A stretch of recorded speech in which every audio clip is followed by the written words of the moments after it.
Hello student, welcome to MacMath Education channel where you can change the way of your learning and understanding। तो बच्चों आज इस video में हम topic cover करेंगे पावर। ठीक है, तो आज पावर के बारे में पढ़ेंगे। पावर क्या होती है, बेसिक डेफिनेशन आप लोग पहले से पढ़ के आए हो। Power is defined as rate of doing work. किसी बॉडी की पावर का कैसे पता चलता है कि वो कितने टाइम में कितना ज्यादा काम कर रहा है। ठीक है, तो ऐसे ही पावर को डिफाइन किया गया, रेट ऑफ डूइंग वर्क मतलब work done by time taken, कि कितने टाइम में कितना काम वो कर रहा है। अगर तो बच्चों टाइम उसने कम लिया टू परफॉर्म द वर्क, अगर तो टाइम कम है, the shorter is the time taken to perform work, larger is the power used. मतलब अगर किसी बॉडी ने काम करने के लिए टाइम कम लिया और दूसरी बॉडी ने वही काम को ज्यादा टाइम में किया, तो पावर किसकी ज्यादा लगी, जिसने कम टाइम में किया काम। ठीक है बच्चों, तो पावर उसकी ज्यादा होती है जो सेम काम कम टाइम में करेगा, मतलब जल्दी जल्दी करेगा। इज इट क्लियर बच्चों। अब यहां पे हम बात करते हैं बच्चों इंस्टेंटेनियस पावर की। ये तो एवरेज हुई कि भी 10 सेकंड में उसने इतना काम कर लिया, तो एवरेज पावर बताओ। आपने बोला total time 10 second, total work done के साथ टोटल टाइम टेकन को डिवाइड कर दिया। पर अगर मैं आपसे इंस्टेंटेनियस का पूछ लूं, इंस्टेंटेनियस का मतलब क्या होगा बच्चों, एट अ पर्टिकुलर इंस्टेंट, कि अभी बताओ कितनी पावर यूज हुई उसकी। तो उसके लिए आप क्या करोगे बच्चों, इंस्टेंटेनियस पावर के लिए लिमिट लग जाएगी टाइम पे, कि जो टाइम टेक करना है वो बहुत ही कम है, मतलब इतना कम कि वो किसको अप्रोच करेगा, जीरो को अप्रोच करेगा। जो टाइम टेक करना है वो बहुत कम लिया है कि वो जीरो को अप्रोच करेगा। मतलब आपने 0.01 सेकेंड लिया, इतनी जल्दी बताना है। तो अगर जल्दी बताना है तो टाइम तो आप लेने नहीं दोगे, और टाइम लेना भी पड़ेगा क्योंकि बिना टाइम के वर्क डन भी नहीं होगा, है ना। टाइम तो लेना ही पड़ेगा तभी कुछ काम होगा। तो कहते हैं इतना कम टाइम लो कि वो किसको अप्रोच करे, जीरो को अप्रोच करे। तो यहाँ पे ये लिमिट आ गई, साथ में delta W by delta T. अब लिमिट लगी हो तो ये किसमें चेंज हो जाते हैं, ये डिफरेंशिएशन में चेंज हो जाते हैं। तो ये बन गया आपका D W by D T. मतलब अगर आपने इंस्टेंटेनियस पावर निकालनी है किसी पर्टिकुलर टाइम पे, तो वो कैसे निकालोगे, वर्क डन की डिफरेंशिएशन कर दोगे टाइम के साथ। अब यहां पे देखो बच्चों, आप वर्क डन को क्या लिखते हो, work done is F dot S, होती है ना ये, work done is F dot S vector, force dot displacement vector. अब अगर फोर्स कांस्टेंट है तो फोर्स बाहर आ जाएगी, डॉट प्रोडक्ट भी बाहर आ जाएगा, अंदर क्या बचेगा, D S by D T. और D S by D T क्या होता है बच्चों, वेलोसिटी। मतलब इंस्टेंटेनियस पावर निकालने का you have another formula, that is F vector dot v vector. Force vector की डॉट प्रोडक्ट कर दो वेलोसिटी वेक्टर के साथ। इज इट क्लियर बच्चों। अब क्योंकि देखो यहां पे ये जो पावर है ये इन दोनों वेक्टर के डॉट प्रोडक्ट पे डिपेंड कर रहा है, इट मींस पावर कौन सी क्वांटिटी है, power is a scalar quantity बच्चों। क्योंकि डॉट प्रोडक्ट का मतलब क्या है कि वो क्वांटिटी कौन सी है, स्केलर क्वांटिटी, तभी तो डॉट प्रोडक्ट को स्केलर प्रोडक्ट कहते हैं। ठीक है, अब यूनिट्स की भी बात कर लेते हैं साथ में। तो पावर के यूनिट्स क्या होते हैं बच्चों, तो पावर के एसआई यूनिट्स होते हैं वॉट। क्या होते हैं, वॉट। अगर आपसे कोई बोले कि डिफाइन करो वॉट, तो कैसे डिफाइन करोगे बच्चों, तो डिफाइन के लिए देखो यहां पे पावर किसके इक्वल है, वर्क अपॉन टाइम। पावर की वैल्यू 1 वॉट कब आएगी बच्चों, जब वर्क डन हो जाएगा 1 जूल और टाइम हो जाएगा 1 सेकेंड, तभी पावर का आंसर 1 आएगा ना बच्चों। 1 मतलब कितना यूनिट साथ में, वॉट। तो मतलब पावर बॉडी की 1 वॉट तब होती है जब बॉडी 1 जूल वर्क करेगा 1 सेकेंड में। इज इट क्लियर बच्चों। तो यहां पे लिख देते हैं, power is said to be 1 watt if 1 joule of work is done in 1 second. ठीक है, अब कुछ बिगर यूनिट्स भी होते हैं पावर के, फॉर एग्जांपल किलोवॉट। आपको किलोवॉट भी बोला जा सकता है। तो किलोवॉट में कितने वॉट होंगे, 1000 वॉट होंगे बच्चों। ठीक है, उसके बाद मेगावॉट भी बोला जा सकता है बच्चों। तो मेगावॉट में कितने वॉट होंगे, 10⁻6 वॉट बच्चों। एक यहां पर यूनिट होता है बच्चों हॉर्स पावर। क्या होता है, हॉर्स पावर, घोड़े की शक्ति। तो 1 हॉर्स पावर में कितनी वॉट होते हैं, ये भी याद रखना है आपने, 746 वॉट। तो ये कुछ बिगर यूनिट्स हैं, ये आपको न्यूमेरिकल्स में मिल सकते हैं। इज इट क्लियर बच्चों। अब एक छोटी सी एग्जांपल समझते हैं। देखो सपोज करो ये ग्राउंड है और ग्राउंड पे कोई बॉडी पड़ी है जिसका मास कितना है m। मैं आपको बोलूं आपने इस मास को उठाया और उठा के ले गए यहां पे एट एनी हाइट h। कितने टाइम में? आपने टाइम लिया t। तो बताओ कितनी पावर यूज हुई आपकी बच्चों? तो कैसे करोगे इसको? आप बोलोगे power is work upon time, है ना? तो वर्क कैसे निकलेगा? मैं यहां पे कर देता हूं साइड पे, ठीक है? तो power is work done by time. Work done, force into displacement. आप बॉडी को ऊपर लेके जा रहे हो बच्चों, ऐसे ऊपर लेके जा रहे हो, बॉडी का नीचे क्या लग रहा होगा? वेट। अगर आप इसको ऊपर लेके जा रहे हो तो आपको मिनिमम कितनी फोर्स लगानी पड़ेगी बॉडी पे? जितना उसका क्या आएगा? वेट, तभी बॉडी ऊपर जाएगी ना बच्चों। तो आपने जो फोर्स लगाई ऊपर की तरफ, that is equal to mg। Displacement भी ऊपर की तरफ हो रही है, तो कितनी है? h। और साथ में टाइम कितना लगा? t। तो ये लगी इस केस में पावर बच्चों, mgh/t। आपने सिंपल वर्क डन निकाला। वर्क डन क्या होता है? F.S, force into displacement into cos of theta, dot product होते हैं ना। फोर्स कितनी लगी? देखो वेट नीचे लग रहा था, आपने उसको ऊपर लेके जाना है तो कितनी फोर्स लगानी पड़ेगी? जितना उसका वेट होगा, तो mg। डिस्प्लेसमेंट कितनी है ऊपर की तरफ? यहां से यहां लेके गए तो h, तो mg इंटू h। साथ में कॉस थीटा भी आएगा, और थीटा कितना होगा इस केस में? 0, क्योंकि देखो आप फोर्स ऊपर लगा रहे हो, डिस्प्लेसमेंट भी ऊपर की तरफ, तो cos 0 1 होता है, तो वो मैंने लिखा नहीं। तो ऐसे आप पावर के न्यूमेरिकल करोगे। इज इट क्लियर बच्चों? तो अब बढ़ते हैं इसके न्यूमेरिकल कंसेप्ट की तरफ, क्योंकि ये तो बेसिक था, ये तो पता ही है आप लोगों को, आने तो इसके न्यूमेरिकल्स ही हैं।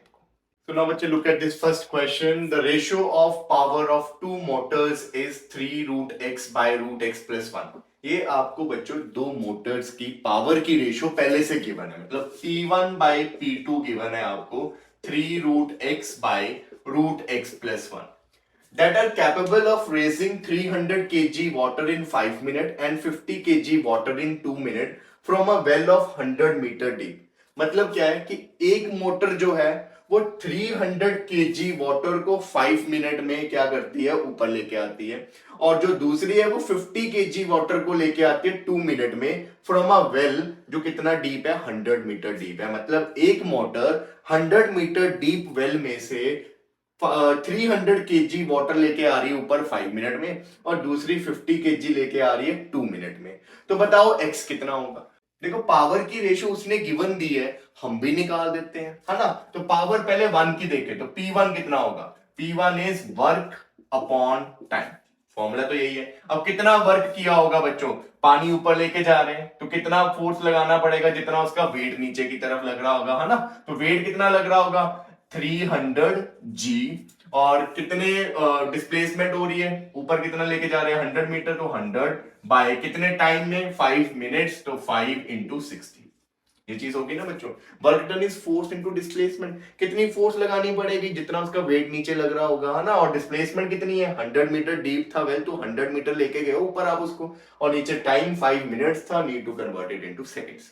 इसको ऐसे ही रहने देते हैं। अब बात करते हैं P2 की। P2 होगा W2 by T2, ऐसे जैसे ये निकाला। अब W2 की बात करें, W2 कितना होगा यहाँ पे? W2 इज योर 50 kg है, तो 50g इंटू कितना depth? 100 metre, divided by time कितना लगा? 2 इंटू 60। अब रेशियो खुद कर दो इनकी। तो अगर मैं P1 बाय P2 करूंगा तो क्या आएगा? देखो 300g into 100 by 5 into 60 by 50g into 100, 2 into 60। 100 से 100 कैंसिल, 60 से 60 कैंसिल, g से g कैंसिल, ठीक है? बचा क्या हमारे पास? 300 बाय 5 बाय 50 बाय 2, ठीक है? तो ये बन गया बच्चों 300 बाय 5 इंटू 2 बाय 50। ये चीज आ गई बच्चों। अब यहाँ पे देखो ये 0 से 0 कैंसिल हो जाएगा, 5 6 30 हो जाएगा, तो कितना आ गया? 12 बाय 5। क्लियर है बच्चों? तो अब उसने रेशियो क्या दी है? 3 root x by root x plus 1। हम दोनों को इक्वेट कर देते हैं, तो 3 root x by root x plus 1 equal to 12 by 5। ये यहां से कटिंग हो जाएगी, 3 4 12, cross multiplication, 5 root x is equal to 4 root x plus 1, multiply हो गया। 5 root x is equal to 4 root x plus 4, इधर आ जाएगा 5 root x minus 4 root x is equal to 4, ये सब्ट्रैक्ट हो जाएगा, 5 में से 4 गए 1, तो 1 root x is equal to 4, root x is equal to 4, root है उधर जाके स्क्वायर हो जाएगा, तो x इज इक्वल टू 4 का स्क्वायर, दैट इज 16। तो कितनी वैल्यू आ गई x की? 16। तो देखो कितना इजी क्वेश्चन आपको ये जेई में पूछा गया, ठीक है, तो बढ़ते हैं अब नेक्स्ट क्वेश्चन की तरफ। Now look at this question बच्चों, a machine gun fires 60 bullets per minute with velocity of 700 metre per second। अब एक मशीन गन है बच्चों जो एक मिनट में 60 बुलेट्स फायर कर रहा है, कितनी वेलोसिटी से? 700 metre per second. If each bullet has mass 50 gram, हर एक का मास 50 ग्राम है, तो need to convert it into kg, तो आएगा 50 इंटू 10⁻³ केजी। आपने निकालना है पावर कि जो गन है उसने कितनी पावर जनरेट की। अब पावर के लिए again you have to find work upon time, है ना। अब वर्क इसमें गिवन नहीं है, वर्क के लिए आप बोलो फोर्स इनटू डिस्प्लेसमेंट, तो फोर्स भी नहीं गिवन, डिस्प्लेसमेंट भी नहीं गिवन, तो कैसे करेंगे अब वर्क? तो बच्चों इतनी सारी वीडियोस इस प्लेलिस्ट में आप देख के आए होंगे जहां पे आपको डिफरेंट डिफरेंट मेथड से वर्क डन निकालना सिखाया था। Work done by constant force, work done by variable force, graphical method, work energy theorem, तो उनमें से सोचो कौन सा मेथड लगेगा। तो यहाँ पे क्योंकि मुझे ये पता है कि बुलेट की वेलोसिटी चेंज हो रही है, पहले बुलेट्स जो थी वो रेस्ट पे थी, जैसे ही आपने गन फायर की तो बुलेट्स की फाइनल वेलोसिटी कितनी होगी? 700। तो मुझे चेंज इन वेलोसिटी पता है, जिससे चेंज इन काइनेटिक एनर्जी निकल जाएगी, और वर्क एनर्जी थ्योरम के अकॉर्डिंग वर्क डन किसके इक्वल होता है? चेंज इन काइनेटिक एनर्जी बच्चों। तो यहाँ पे यूज करेंगे वर्क एनर्जी थ्योरम। तो मैं पहले निकालूंगा वर्क डन इन 1 मिनट, कि 1 मिनट में कितना वर्क डन उसने जो है किया। अब उसके लिए देखो यहाँ पे work done is change in kinetic energy. अब क्योंकि 1 मिनट में 60 बुलेट्स की काइनेटिक एनर्जी जो है वो गन ने चेंज की है, 60 बुलेट्स फायर किए तो 60 की वेलोसिटी चेंज की उसने, जिससे 60 की काइनेटिक एनर्जी चेंज होगी। तो उसके काम के लिए आपको 60 के साथ मल्टीप्लाई करना पड़ेगा। ये ना हो कि एक की चेंज इन काइनेटिक एनर्जी निकाल दो, क्या एक मिनट में एक ही बुलेट फायर हुई? नहीं, 60 बुलेट्स फायर हुई हैं, इसलिए you need to multiply it with 60। तो यहाँ पे 60 into final kinetic energy minus initial, 60 into final आएगा हाफ mv² माइनस इनिशियल 0, क्योंकि इनिशियली बुलेट्स तो रेस्ट पे थी, तो 60 इंटू हाफ m कितना है बच्चों?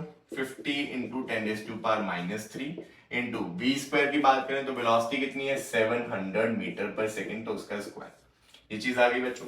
अब यहाँ पे ये बन जाएगा 60 का 30, तो 30 इंटू 50 इंटू 10⁻³ तो 49,00,00। ये चीज हो गई बच्चों। यहाँ पे ये बन गया आपका 5 3 15,00,00 इंटू 49 40 10⁻³ तो 15 इंटू 49 इंटू 10⁻1 2 3 4 5 6 प्लस 6 -3, तो 15 इंटू 49 इंटू 10⁻3। ये आ गया वर्क डन। अब निकालनी है power. Power is work upon time, तो work is 15 into 49 into 10⁻3। Time 1 minute का काम है ये, तो 1 मिनट को आपको सेकंड में कन्वर्ट करना है, तो 60 के साथ मल्टीप्लाई। अब बच्चे आप इसको डिवाइड करना नेक्स्ट, और आपके पास पावर का आंसर आ जाएगा। कैलकुलेशन वाला पार्ट आप पे छोड़ रहा हूं, ठीक है। तो बढ़ते हैं अब नेक्स्ट क्वेश्चन की तरफ। अब बच्चे look at this question, an elevator which carry maximum load of 1800 kg, elevator plus passenger, मतलब दोनों का कंबाइन जो मास है वो कितना गिवन है? 1800 kg। ये इतना मैक्सिमम लोड एलिवेटर उठा सकती है, ठीक है, लिमिट है इसकी। Is moving up with constant speed of 2 metre per second. तो ये जो एलिवेटर है मैक्सिमम लोड कितना है उसका? 1800 kg, वो ऊपर जा रही है कांस्टेंट स्पीड के साथ 2 metre per second. The frictional force opposing the motion is 400 Newton. तो फ्रिक्शन फोर्स है जो अपोज कर रही है मोशन को, कितना है वो? 400 न्यूटन। तो वो ऑब्वियस है नीचे की तरफ लगेगी, तो ये फ्रिक्शन फोर्स नीचे की तरफ लग रही है विच इज 400 न्यूटन। ये फ्रिक्शन कुछ भी हो सकता है बच्चों, एयर रेजिस्टेंस भी हो सकता है, इवन क्या हो सकता है, ये केबल्स में फ्रिक्शन कुछ भी हो सकता है। उसने बस अपोजिंग लिख दिया तो हमने ऑपोजिट लगा दी, ठीक है। अब उसने बोला calculate power delivered by motor to the elevator. अब मोटर ने एलिवेटर पे कितनी पावर डिलीवर की है? अब देखो इस एलिवेटर को ऊपर की तरफ फोर्स लगेगी तभी ये ऊपर जा रहा है बच्चों, है ना। नीचे की तरफ एक तो फ्रिक्शन लग रही है, एक क्या लग रहा है? इनका कंबाइन जो वेट है mg, जिसमें मास टोटल आएगा कौन सा? एलिवेटर प्लस पैसेंजर का। तो ये ऊपर की तरफ लग रही है, ये दोनों नीचे की तरफ लग रही है, क्योंकि बच्चों क्वेश्चन में आपको ये बोला गया है कि कांस्टेंट वेलोसिटी है।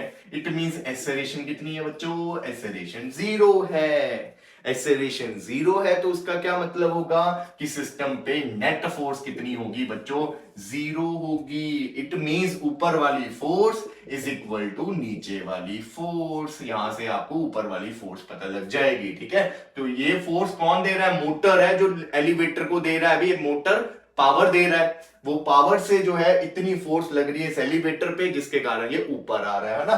तो यहां पे पहले फोर्स निकाल देते हैं। तो F 400 plus M is your 1800, G को आप 10 ले लो, इस क्वेश्चन में गिवन है। तो ये बन गया 400 प्लस 18,000 दैट इज 18,400।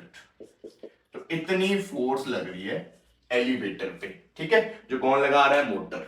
अब मोटर ने तो पावर देनी है, तो पावर के लिए बच्चों आपके पास फॉर्मूला होता है वर्क अपॉन टाइम। वर्क नहीं निकल पा रहा, टाइम नहीं है, पर दूसरा फॉर्मूला भी तो था, फोर्स इंटू वेलोसिटी। फोर्स कितनी है 18400, कितनी वेलोसिटी के साथ ऊपर जा रहा है 2 मीटर पर सेकेंड। कर दो अब इसको, 4 2 8, 8 2 16, 2 1 2 एंड 1 3। तो बच्चों इतनी पावर लग रही है, ठीक है, पीछे यूनिट्स वॉट लगा देना, ठीक है। तो बढ़ते हैं अब नेक्स्ट क्वेश्चन की तरफ। नाउ बच्चे look at this very important question. A man cycles up a hill whose slope is 1 in 20 with constant velocity 10 metre per second. एक मैन है जो साइकिल कर रहा है एक हिल के ऊपर जिसकी स्लोप गिवन है बच्चों 1 in 20। ये नई चीज है बच्चों, स्लोप आपको गिवन है 1 in 20। अगर ये एंगल थीटा है ना बच्चों, तो आप इस केस में साइन थीटा को ले लोगे 1/20। अगर ऐसे कभी भी क्वेश्चन आ गया ना 1 in 20, तो अगर थीटा गिवन है तो आप साइन थीटा को 1/20 लोगे इस क्वेश्चन में। इज इट क्लियर बच्चों। अब ये जो मैंने साइकिल का पहिया बना दिया यहाँ पे, तो साइकिल ऊपर की तरफ जा रही है विद कांस्टेंट वेलोसिटी कितनी 10 मीटर पर सेकेंड। तो 10 मीटर पर सेकेंड बच्चों। Weight of man and cycle is 98 kg, तो मतलब टोटल मास गिवन है इनका 98 kg। कैलकुलेट वर्क पर मिनट ही इज डूइंग, एक मिनट में वो कितना काम करेगा ये निकालो बच्चों। अब वर्क के लिए नॉर्मल फॉर्मूला होता है फोर्स इनटू डिस्प्लेसमेंट। मुझे पता ही नहीं लगेगा एक मिनट में कितनी डिस्प्लेसमेंट होगी, मुझे पता ही नहीं लगेगा एक मिनट में कितनी फोर्स लग रही है, कुछ पता ही नहीं लगेगा। तो कैसे निकालू मैं, तो उसके लिए मैं अब पावर की हेल्प लूंगा। मैं पहले इस क्वेश्चन में पावर निकाल दूंगा क्योंकि वो इजीली निकल जाएगी। पावर की हेल्प से मैं क्या निकाल दूंगा, वर्क डन। देखो जरा ध्यान से, अब ये ऊपर की तरफ जा रहा है कितनी वेलोसिटी से 10 मीटर पर सेकंड। तो चेक करते हैं कौन कौन सी फोर्सेस इस पे लगेगी। पहले तो बच्चों आपको पता है कि इसका वेट लगेगा बिल्कुल नीचे की तरफ।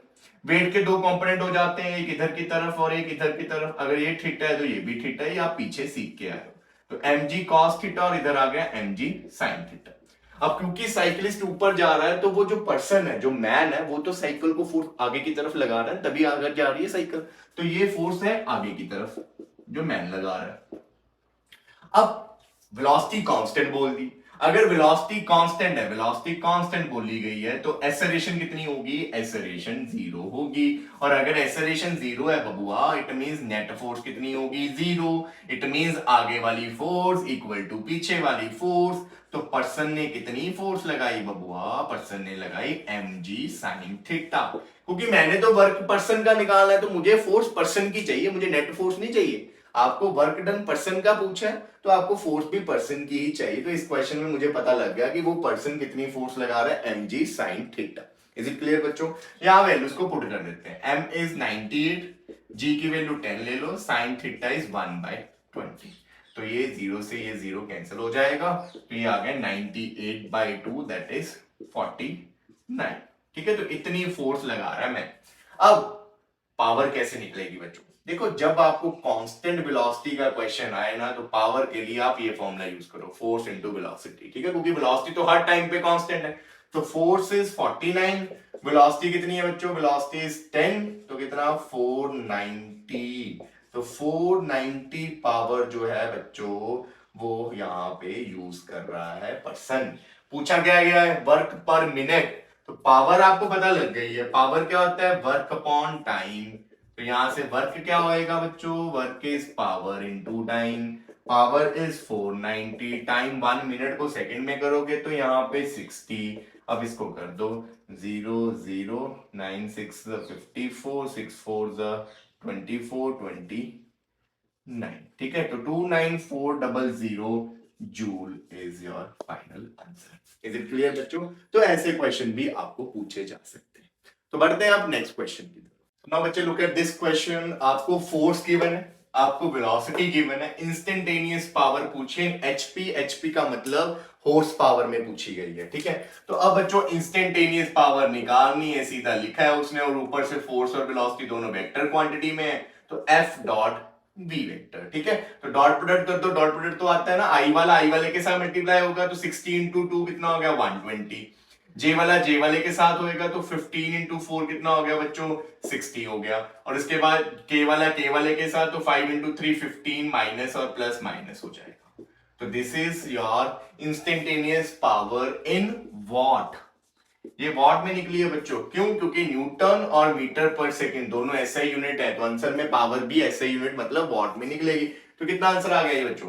तो 120 में से 60 माइनस किया तो ये 60 बच गया, 60 में से 15 माइनस कर दिया तो कितना आ गया 45 वॉट। अब बच्चे पावर को अगर आपने हॉर्स पावर में कन्वर्ट करना है, मतलब वॉट को कन्वर्ट करना है हॉर्स पावर में, तो you know that 1 horse power is equal to 746 watt. It means 1 watt is equal to 1 by 746 horse power. तो बस फिर इसको हॉर्स पावर में कन्वर्ट करने के लिए इसके साथ डिवाइड कर देना, बाकी काम आपका। इज इट क्लियर बच्चों? तो बढ़ते हैं अब नेक्स्ट क्वेश्चन की तरफ। ना बच्चे look at this question, again one of the most important question बच्चों, एनसीईआरटी क्वेश्चन है, as such copy paste NEET में आया हुआ है, तो ध्यान से समझना। A body is initially at rest, एक बॉडी इनिशियली रेस्ट पे, तो यू जीरो है। It undergo one dimension motion with constant acceleration, तो वन डिमेंशन मोशन कर रहा है वो कांस्टेंट एक्सेलरेशन के साथ, तो लेट कर लेते हैं एक्सेलरेशन है a. The power delivered to it at time T, किसी पर्टिकुलर टाइम टी पे जो उसको पावर दी है, तो वो बतानी है वो किस पे प्रोपोर्शनल होगा, किसके प्रोपोर्शनल है, टी की पावर 1/2 के, टी की पावर 3/2 के, या टी की पावर स्क्वायर पे। तो पावर वो भी किसी पर्टिकुलर टाइम पे, तो मतलब आपसे इंस्टेंटेनियस पावर बोली गई है, इसी के बारे में बात की गई है, क्योंकि किसी पर्टिकुलर टाइम पे पावर मतलब इंस्टेंटेनियस पावर। अब इंस्टेंटेनियस पावर क्या होती है? Force into velocity. फोर्स कैसे निकालेंगे? Force is mass into acceleration, mass m मान लेते हैं, एक्सेलरेशन a माननी है। वेलोसिटी, अब t टाइम पे बॉडी की वेलोसिटी कितनी होगी वो कैसे निकलेगी बच्चों? You know v is equal to u plus at। u zero है क्योंकि इनिशियली रेस्ट पे था, एक्सेलरेशन a माननी है, और टाइम क्या आ जाएगा t, तो यहां पे वैल्यू आ गई ma, वेलोसिटी की जगह 8, तो ma स्क्वायर t। अब देखो मास कांस्टेंट है, एक्सेलरेशन भी कांस्टेंट है, तो सिर्फ टाइम ही चेंज हो रहा है, इसका मतलब पावर टाइम की 1 पावर के डायरेक्टली प्रोपोर्शनल होगा। That means this. तो इतना इजी क्वेश्चन है और डायरेक्ट नीट में आया था, ठीक है। तो बढ़ते हैं अब नेक्स्ट क्वेश्चन की तरफ। बच्चे look at this question again from the NCERT, as such copy paste हुआ था ये बच्चे जेई में, और इसका एक पार्ट नीट में आया हुआ था, तो ध्यान से समझना इस क्वेश्चन को भी। अ body is moving under the influence of constant power, तो इस क्वेश्चन पे बॉडी पे जो पावर लग रही है वो कांस्टेंट गिवन है आपको पी नॉट, पर पावर इस केस में कांस्टेंट है। It's displacement in time t is proportional to, तो किसी टाइम टी पे इसकी जो डिस्प्लेसमेंट होगी वो टाइम के किस पावर के डायरेक्टली प्रोपोर्शनल होगा, ये आपसे पूछा जाता है यहाँ पे। तो अब यहां पे देखो बच्चों, पावर क्या होती है? वर्क अपॉन टाइम, तो यहां से वर्क किसके इक्वल आ गया बच्चों? Power into time. Is it clear बच्चों? पावर कितनी है? पी नॉट, तो यहां पे मैंने पी नॉट लिख दिया। अब वर्क किसके इक्वल होता है बच्चों? Work is change in kinetic energy बच्चों। इनिशियली पार्टिकल जो है हमने रेस्ट पे माना है, तो यहां पे क्या आ जाएगा? हाफ एम बी स्क्वायर, तो ये आ गया हमारा वर्क। यहां से अब निकलेगी डिस्प्लेसमेंट बच्चों, तो देखो यहां से v स्क्वायर कितना आ गया?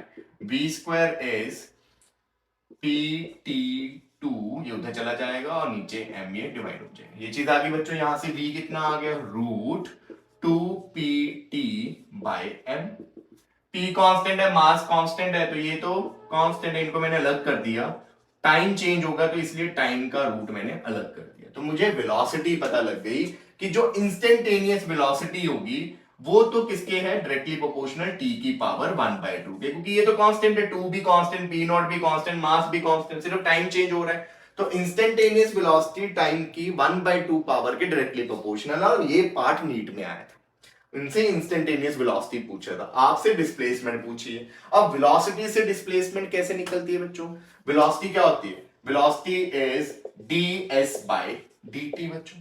तो यहाँ पे v is ds by dt, तो यहाँ पे वैल्यू को पुट कर देते हैं 2p0 by m into root t बच्चों। अब ds बाय dt से आपको सिर्फ s चाहिए, तो वो कैसे निकलेगा? इंटीग्रेशन करके, दोनों तरफ इंटीग्रेशन कर दो। जब आप इंटीग्रेशन कर दोगे विद रिस्पेक्ट टू टाइम, तो यहां पे क्या बच जाएगा? सिर्फ s, और यहां पे क्या आ जाएगा? Root 2p0 by m t की पावर 1/2 dt। ये dt उधर चला जाएगा, ठीक है। तो यहां पे ds की इंटीग्रेशन होनी है, ds की इंटीग्रेशन s आ जाती है, तो आपको पता ही है, पीछे सीख के आए हो आप लोग, ठीक है। तो इंटीग्रेशन कर दी, अब यहां से इंटीग्रेशन करोगे तो s आ जाएगा, ये कांस्टेंट है, ये तो फिर से बाहर आ जाएगा 2p0 बाय m, अंदर बच जाएगा t की पावर 1/2 dt। ये फिर कांस्टेंट ऐसे ही आ जाएगा 2p0 बाय m t की पावर 1/2। तो इंटीग्रेशन का रूल, एक पावर बढ़ती है वही पावर नीचे डिवाइड हो जाती है। तो जब आप इसको सॉल्व करोगे, ये आ जाएगा 2p0 बाय m t की पावर 3/2 डिवाइडेड बाय 3/2, ठीक है बच्चों। अब यहां पे देखो, ये भी कांस्टेंट है, ये 3/2 भी कांस्टेंट है, सिर्फ टाइम ने वेरी करना है। तो जो आपका इस केस में s है बच्चों, वो डायरेक्टली प्रोपोर्शनल है t की पावर 3/2। तो यही क्वेश्चन आपको जेई में पूछा गया था, ठीक है। तो एनसीईआरटी क्वेश्चंस बहुत इंपॉर्टेंट है, एनसीईआरटी क्वेश्चन अच्छे से करा करो, ठीक है। तो बढ़ते हैं हम लास्ट क्वेश्चन की तरफ। तो बच्चे look at this last question, again one of the most important question, JEE में भी पूछा गया और नीट में भी ये क्वेश्चन पूछा गया है। A body of mass 1 kg, तो बॉडी का मास गिवन है 1 kg, under the influence of force 2t i cap plus 3t square j cap. तो ये फोर्स बच्चों वेरिएबल फोर्स है, क्योंकि ये टाइम पे डिपेंड कर रही है। तो आपको फोर्स गिवन है, और ये बॉडी जो 1 kg के इस फोर्स के लगने से मूव करना शुरू हो गई। What power will be developed by force at time t। तो आपसे पूछा गया है बच्चों पावर एट टाइम t। तो किसी पर्टिकुलर टाइम पे पावर पूछिए, तो वो कौन सी पावर हुई? That is instantaneous power. वो कैसे निकलेगी? f vector dot v vector. पर f वेक्टर तो है हमारे पास, v वेक्टर तो है ही नहीं, तो वेलोसिटी वेक्टर कहां से आएगा? तो अब यहां पे वेलोसिटी निकालेंगे, वो कैसे निकलेगी? देखो, फोर्स क्या होती है? मास इंटू एक्सेलरेशन, है ना। तो यहां पे ये आ गया मास इंटू एक्सेलरेशन, साथ में ये मास कितना गिवन है? 1 kg, तो यहाँ पे 1 आ जाएगा, इसको हटा दो क्योंकि 1 इंटू ए इज ए। अब एक्सेलरेशन से velocity, acceleration is dv by dt, ये चीज आ गई, dt उधर मल्टीप्लाई हो जाएगा,